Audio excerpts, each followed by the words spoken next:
Bénédicte, bonjour. Bonjour. Peux-tu nous parler un petit peu de ton parcours et de l'intérêt que tu portes aujourd'hui à l'hypnose et pourquoi tu es venu à l'hypnose?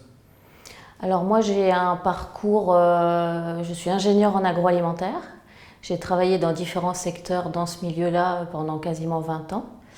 Mais il y a une dizaine d'années, j'ai pris connaissance du développement personnel. J'ai commencé à travailler sur moi et également j'ai suivi une formation de coaching sur Paris.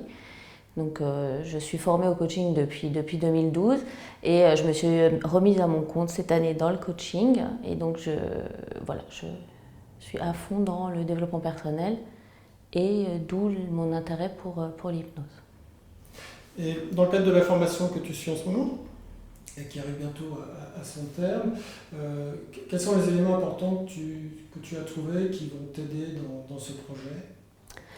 Pour moi, au début, l'hypnose, c'était juste un outil supplémentaire pour pouvoir aider mes clients. C'est-à-dire que je pensais pouvoir y trouver des techniques qui auraient pu m'aider dans une ou l'autre séance de coaching.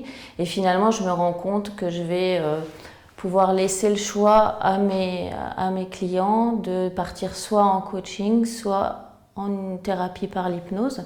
C'est-à-dire que maintenant, c'est plus seulement un outil au profit du coaching, mais ça va être vraiment une méthode d'accompagnement à part entière, sachant que je vais pouvoir toujours faire soit du coaching, soit de l'hypnose, soit un mix des deux lorsque ça sera possible.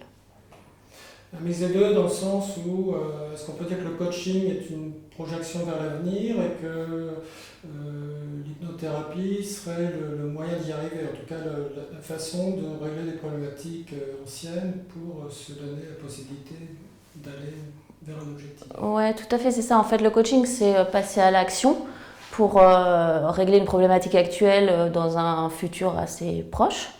Et finalement, l'hypnose, qui est une thérapie brève, permet aussi d'aller penser des plaies, régler des problématiques anciennes pour pouvoir être bien maintenant. Donc c'est très complémentaire finalement du coaching et on peut arriver à des résultats similaires ou à des résultats différents en fonction de ce qu'on va faire en hypnose. Donc pour moi, c'est quelque chose de...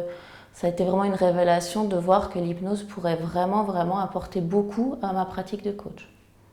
Et quels sont les éléments qui t'ont paru les plus intéressants dans la formation que tu as suivie?